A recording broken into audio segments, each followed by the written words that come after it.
As the host of Neutralize the Mama Trauma podcast, I am delighted to be able to bring you this podcast. My name is Wendy Lopez, and I would like to introduce myself to you. I specialize in helping people overcome their emotional blocks through different techniques, through emotional empowerment coaching and compassionate healing light facilitation. As a mom who has experienced narcissistic trauma, I help moms eradicate self doubt in order to regain self confidence to elevate their status both at home and at work. In our podcast, we discuss people's struggles, triumphs, and failures. We dive deeper into self love, self compassion, self acceptance, and mindful, holistic tips. In every episode, I hope that you can take a golden nugget of advice and apply it to the journey of motherhood in order to raise your level of awareness. Welcome to the Neutralize the Mama Trauma podcast, where you find healing and creative mental thought advice from experts on past pain, narcissistic experiences, and trauma. Today, we have a guest named Shayla Boyd-Gill. She's your family freedom and affluence mentor and creator of the Luxe Sales System. You can simply call her a business and sales strategist. She loves working with women entrepreneurs she can help them add a little luxe to their business. So I love that your company is called Luxe. Can you tell us briefly like how that name came about? Yeah, so Lux Your Business is all about worthiness. It's all about Mm, being able to have more, saying yes to more, because oftentimes we mhm. don't say yes to more, and Right. understanding that Lux is not about anything materialistic. It's about living the life that you desire unapologetically. I love that. And I just saw a quote that said, to live unapologetically is to allow your light to shine into the world. That's your Lux. There it is. Right. Yes. And I love that we're going to be speaking on money trauma because I want to tell the audience that a lot of people reference trauma to a physical thing or an emotional thing, but money trauma can be both. It can be they Absolutely. experienced it on a physical level, poverty, and then they could have experienced it on an emotional level where there's these feelings around money. So I love that you are here to enlighten us and to share your experience because it's my belief that we start somewhere. And I want you to enlighten us when did you pivot and when did you make that choice to move forward? Absolutely. So I've always been a place where I've had an entrepreneurial gene, right? Mhm. I made it in corporate 3 years in Oh, project wow. management. Yeah, Okay. I'm a corporate Just, dropout. Okay. yeah. I love that. Corporate dropout. Oh my Corporate gosh. I love dropout. it. Okay. So I made it 3 years as a project manager, construction, ground up construction, very male dominated field. And I remember just looking at the people that were at the senior levels and saying to myself, is that what I want? Because you're always like, how can I level up in this Mm-hmm. company? But I looked at the joy factor for those Mm-hmm. people that were at the senior level and they didn't smile. The majority of them Mm-hmm. were men. The majority of them had relationships that were going south. They were unhealthy. And I said, I don't want to look for that. So I dropped out of corporate and started my first business, which was a birthing business. This birthing business, I was like, I'm really good at having babies. By the way, I have 6 babies, and I've had beautiful birthing experiences. But what I found for my community is many of the women that I would speak to about birth, they had horrible birthing experiences, and I couldn't understand what are we doing different. Why was I celebrating, but the only stories we heard were people that said it was traumatic or this awful Mm-hmm. thing happened or I had an emergency C-section. I'm like, what's going on? I realized what the difference was. I had a doula, I had natural childbirth educators, and many of the women that I spoke to, they went a more conventional route, Mm-hmm. and so they went with a conventional course in a hospital, which courses are fine, but Mm-hmm. they didn't have anyone that advocated for them. So Mm-hmm. I became the advocator. I'm like, I'm going to be a childbirth educator, a doula, and I did it really well to the point of burning myself out. Burning myself out Oh, okay. because I'm a server and a giver. So Mm-hmm. I gave and made good money, but made good money, but didn't manage good money. So Mm-hmm. here's a situation. If you have $100,000 and you spend $100,000 or more, you're what? Bro. You broke. Okay.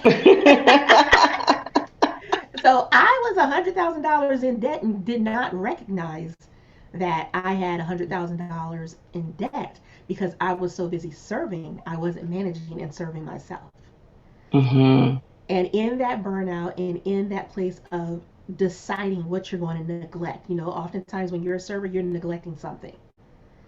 What was being Mm-hmm. neglected was my health, myself, my responsibilities Mm-hmm. fiscally, Mm-hmm. and it led me to a path where even though I was making good money, I ended up filing for bankruptcy and still serving. Okay. So Mm. Right. I was, let's just say this, I was embarrassed, Mm-hmm. slightly traumatized, and at this time I was homeschooling my children. So I'm like, how could I be this representative Mm-hmm. and allow this to happen when I'm teaching Mm-hmm. them to do great things? How could is paid doulas and childbirth educators in my area and end up bankrupt Mm-hmm. because I was trying to do everything, master everything, but not mastering many things at all. Right. Right.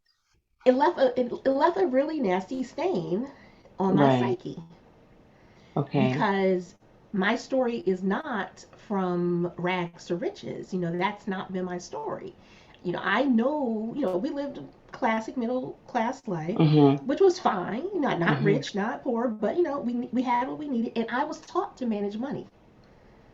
And so Mm. I felt Okay. like a failure Mm-hmm. because I didn't take the responsibility of managing money. That was like my first big you failed, okay? Mm-hmm. Bigger than anything else because the fact that I wanted to file for bankruptcy, even though I understood bankruptcy was a tool and people use it all the time, I didn't want to be that statistic.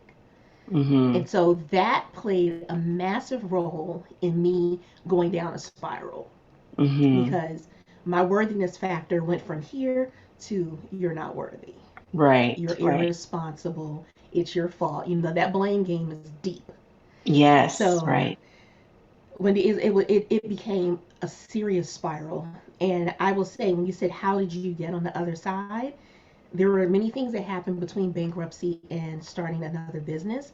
But what I Mm-hmm. can tell you is it wasn't until I decided that I wanted to live my life differently. I beat Hmm. myself up for enough years, even while serving, continuing to serve, continuing to run businesses, continuing to make more money. But I punished myself as I made the money. You're not going to spend it. You're not going to do anything. You're not worth this trip. You're not worth that thing. You can't do this because you're going to mess up again. And I had a coach one time that said, you have to stop treating yourself like a liability. You're Mm-hmm. actually the biggest asset that exists for you. Right. But right now, you're carrying yourself as if you're a liability and you will never enjoy anything that you do because Mm. you can't see beyond your mistake. And I needed to hear the word mistake. How would you treat your Mm-hmm. children? If your children make a mistake, do you harp on that mistake for the rest of their life? Mm-hmm. Or do you help them to learn a lesson and move forward? Mm. Right. I'm going to tell you, as women, what one of the things we do, we will hold on to a mistake. We're our biggest critic, which is fine, but we will hold a mistake so tight that we can't grow beyond the mistake or learn the lesson from it because we want to just hold it Right. That and is so stay in the pain true. of the mistake. Mm-hmm. And when we stay in the pain of the mistake, we attract more of that pain. Right. It's an Right. attraction thing. And I had to decide, that I was sick and tired of being in pain when it came to money, because I couldn't even see that my behavior was causing more issues with money because I was so Mm-hmm. deep in it. I was so blinded by my mistake. Mm-hmm. I couldn't see where I was self sabotaging. You Mm-hmm. know, have you ever heard people say things like, "Whenever I get money, something bad happens," or "Whenever I get Mm. money, car's going to break down, or this thing is going to happen every time I get some money." That's That used to interesting. that Mm-hmm. was a conversation I would have. Every time I get some money, kid's gonna get sick, car's gonna break down, something's gonna happen. Oh, so it's like your mind You're already already you're had a place for your Oh money to yeah, go. that money is going to leave. Okay, you can't hold it. Wow. You can't hold it. That's And amazing. here's the thing: we're that was like feeding the universe, telling the universe, I don't want what you're giving me. So if Yeah. you're saying, we always say you speak things into existence. The more I spoke, even though money was coming in and the universe kept saying, "Here you go, I'm giving you exactly what you need," I'm pushing it away. I'm Mm-hmm. saying, "No, I don't deserve it. No, something bad's going to happen. No, I'm not worthy of it."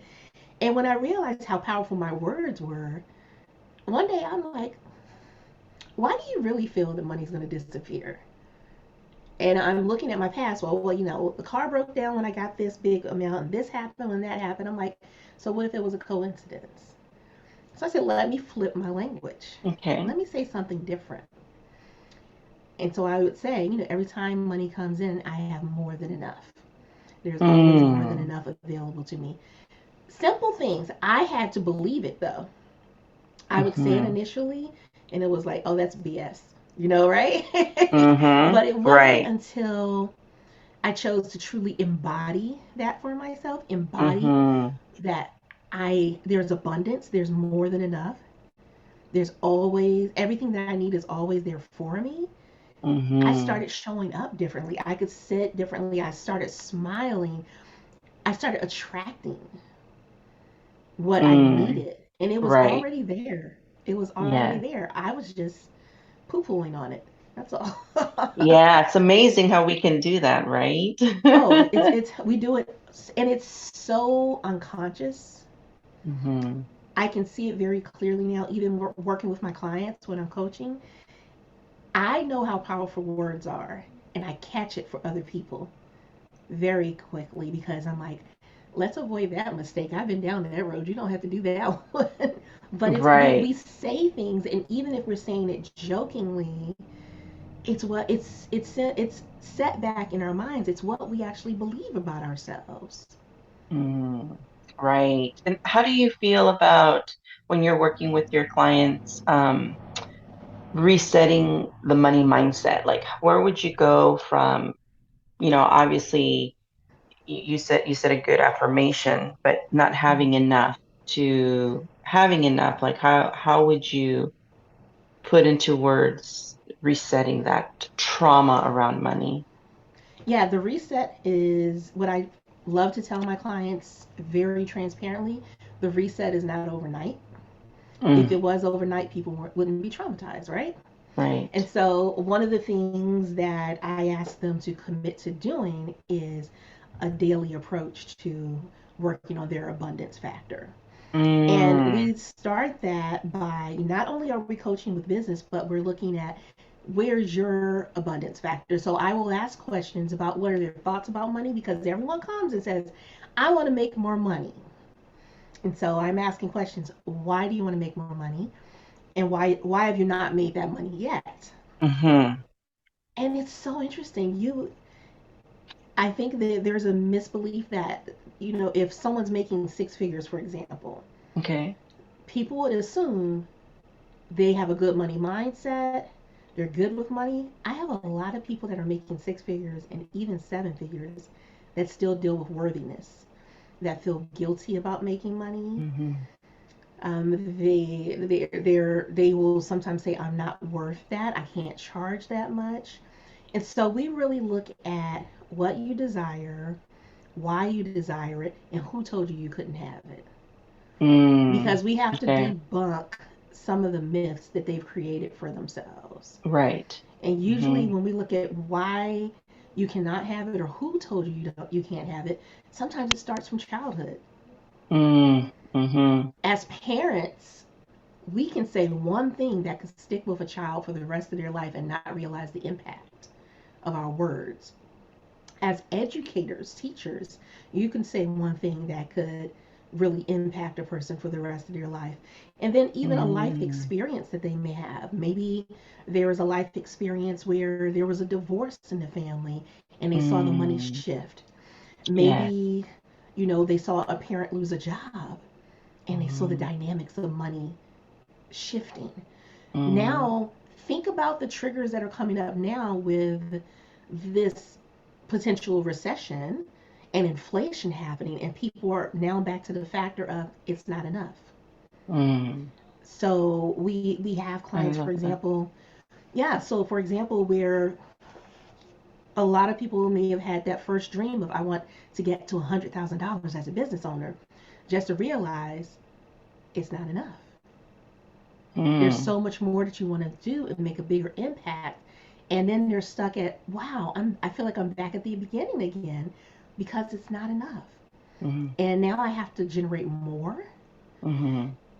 The other thing is sometimes there's guilt because Mm. maybe family doesn't make as much money. Maybe they're a first generation person that's an entrepreneur in their family. They're the one for the first time making more money than Mm. anyone in their family. Mm-hmm. Guess who's looking at you? Guess who feels obligated to support everyone? The guilt factor comes in. You may have friends that work a 9 to 5 and you're working this business and you're doing great, but the stories you hear is from everyone else that's struggling, and you're trying to Mm. figure Yes. out how to fit in, how to blend in and not be the oddball of we're actually growing, but you're hearing the conversation, whoa, everything is hard. So for my clients, again, we're looking at why do you want it? Who told you you couldn't have it? And then what's the new story that you need to tell yourself? We create a new Mm-hmm. story. And it's important for them to visit that new story every day because Oh, okay. Mm-hmm. you have to create and reframe and create this story for yourself and then embody that. Embodiment is going to be super important. And that Right. embodiment may be a case of doing daily visualization. It may just be reading the story. But until you change your language and the way in which you walk and what you're doing, Mm-hmm. it's not going to shift. I remember Mm. I can't remember the speaker, but he Mm-hmm. has a book of success principles, I believe, or something like that. But he Mm-hmm. has a portion in there, act as if.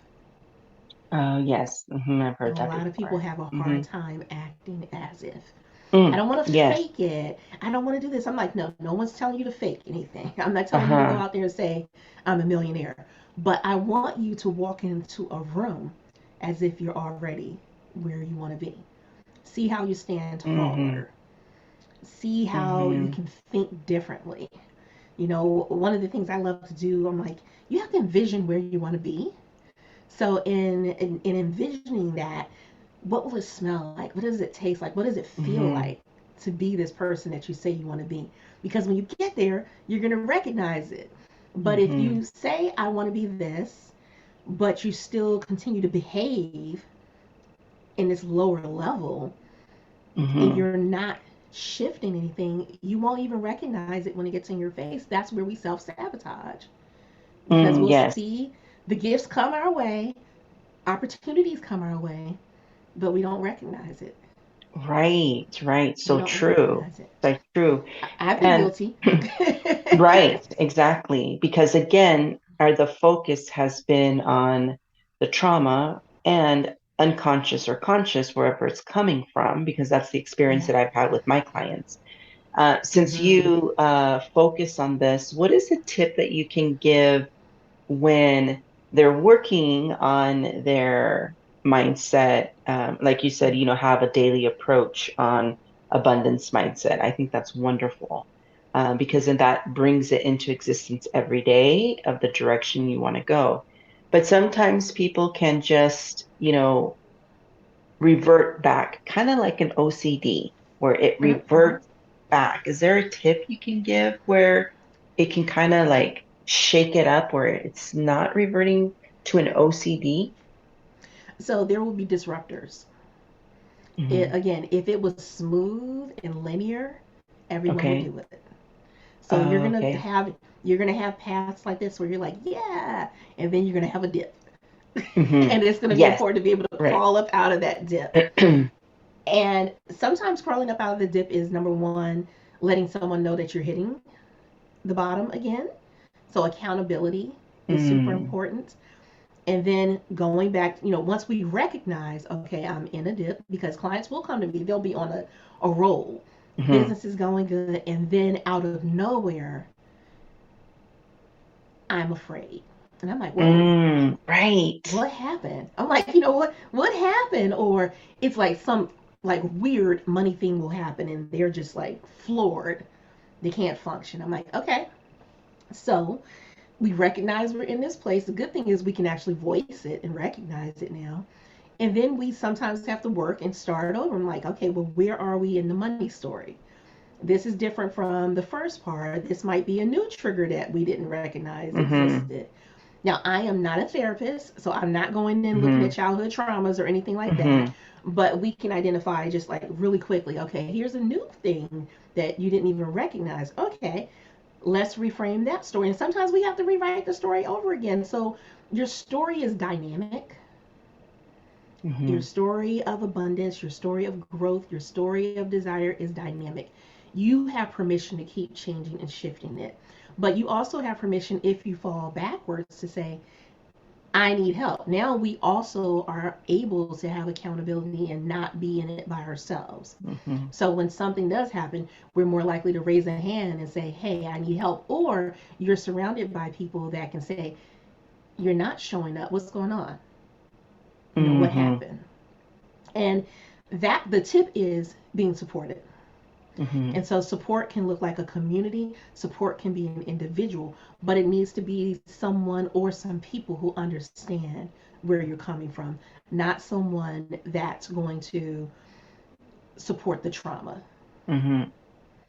Because what support, artificial Mm. support, can look like the gang of, yeah, that happened to me too, or yeah, I know exactly what you're going through.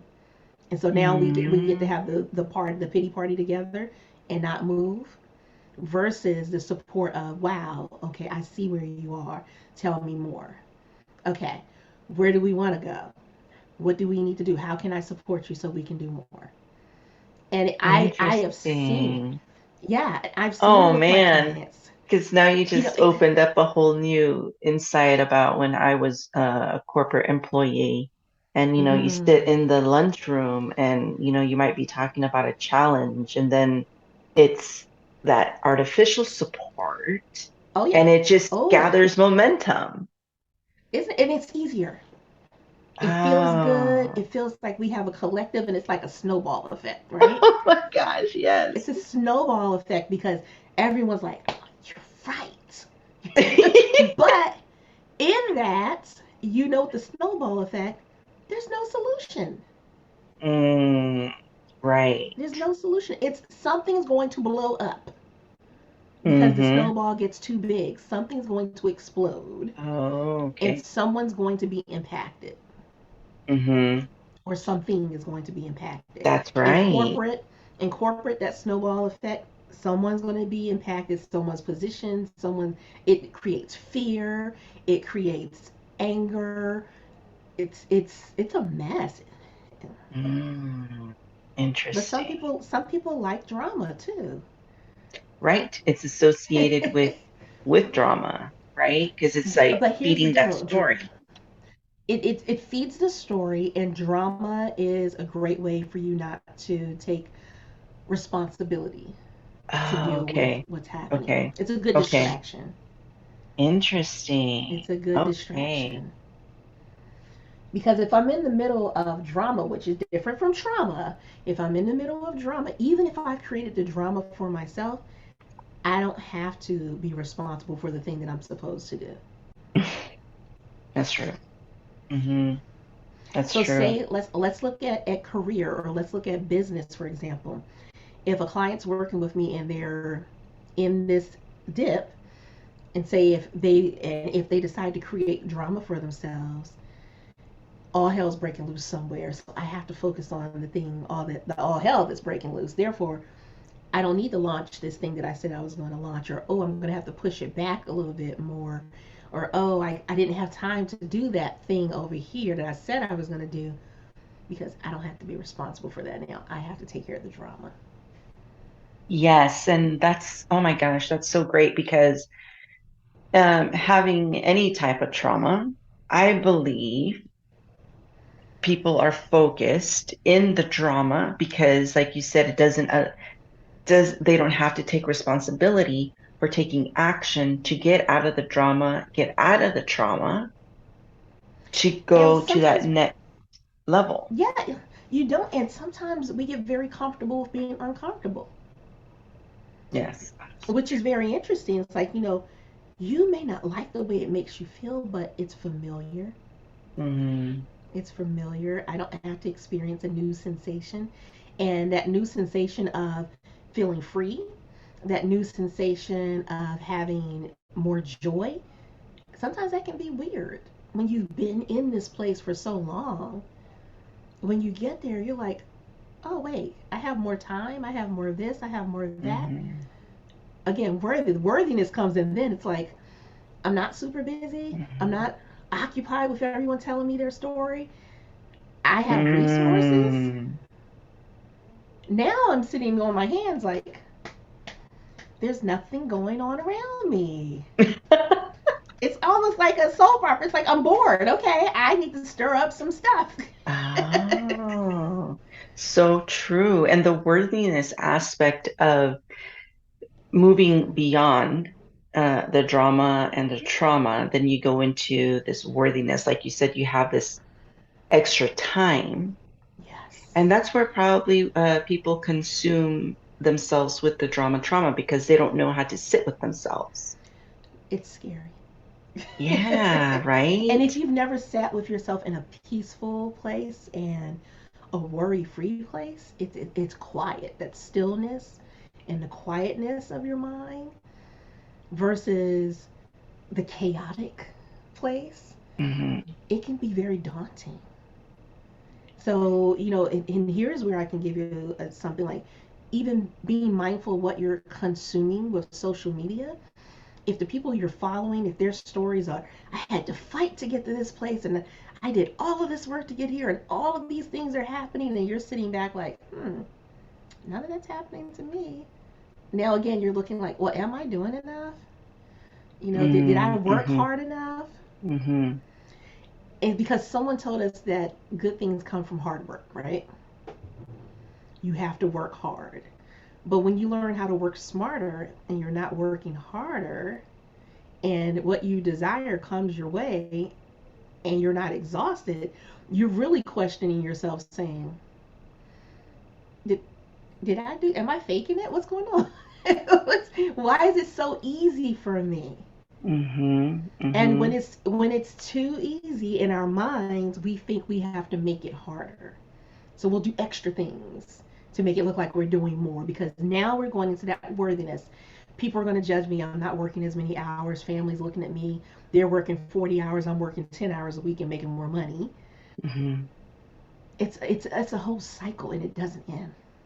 That's why I Mm. said you can have people 6 figures, 7 figures, and I've been in rooms where when I'm with other women and peers that are 7 figures, and I'm like, are we really crying about you making what? And I just Hmm. had to realize, because it's worthiness. It's worthiness. It doesn't matter what race. It doesn't matter what background they came from. Worthiness is a big thing. Yes, it is. It's And a so, what big I want thing. to share with the audience is with the money trauma, if we can, everybody, right? It's continual work. If we Mm-hmm. can have that same relationship that we have with ourselves, with the trauma and the drama, and put that into the money relationship, then we Mm-hmm. can open up that prosperity. We can open up the Absolutely. abundance, but it starts with the relationship that we have with the money. But we have to really look at ourselves, take accountability for who we are before we can take accountability for the money, because it's relational. It's It's together. very much so relational. Yes, yes. Yes. You have to look at the whole person. But it's like people will say, you know, the way you are on the inside is the way that you are on the outside. So all of your mess is going to show up one way or Mm, another. mm, And it's like a book. You get mm, to write these different chapters, and you get to end that chapter and start a mm, new chapter. mm, Or you can keep this one chapter running mm. forever. So Yes. it's a choice after a while. It's a Yes. choice. It's not us not acknowledging that something has happened. We acknowledge that. We know something has happened. But thank goodness we have an opportunity to start a new chapter. Mm. And we have an opportunity to step into that new chapter and make it as smooth as possible. Yes. Yes. As smooth as Absolutely. possible. Yeah. Well, Shayla, thank you so much. You're welcome. I want to tell the viewers and the audience that I'm going to put down all your information. So if they Okay. want to seek you out, they want to go to that next level, and really understanding that. And I feel like everything that you talked about really brought home the idea, and then from the idea to embody authenticity. If you can be authentic with yourself, then you can be authentic with your money. When you're authentic with your money, you can make that impact, whether it's Mm-hmm. for you, whether it's for your family, whether it's for the world, whether it's for a cause. But there needs to Absolutely. be authenticity in who you are, being able to see who you are so the money can see you and it reflects you. That, like what you said, the inner reflects the outer. Absolutely. So Absolutely. if we can bring that in, draw that in, people are ready for to work with you and take them to that next level. Absolutely. Absolutely. I mean, and it boils down to a decision. It all Hmm. boils down to a decision. You have to decide that you're sick and tired of being, where people will say you're sick and tired of being sick and tired. Hmm. Eventually, you'll get tired enough where you want to do something different. Hmm. You don't want to look 12 months from now telling the same story and in the same place. And so it's really deciding I want something different and I deserve something different. That's the Hmm. biggest piece you can, that's the biggest gift you can give yourself. Absolutely, absolutely. Well, thank you so much. And I You're hope that welcome. the audience finds a golden nugget to make that next step into their money mindset, their money trauma. And it's really a moment, but they can go into that momentum and movement with money forward for their family, because I think that's what's important. Absolutely. All right. Thank you and Thank you. God bless. Thank you for taking the time to listen to Neutralize the Mama Trauma podcast. If you haven't already, please hit the like and subscribe button so you don't miss any new episodes. It would also mean the world to me if you're able to take a moment and rate and review my podcast on how it was helpful to you. Also, please connect with me on my social media platforms. Thank you so much, and I hope to see you in the next episode.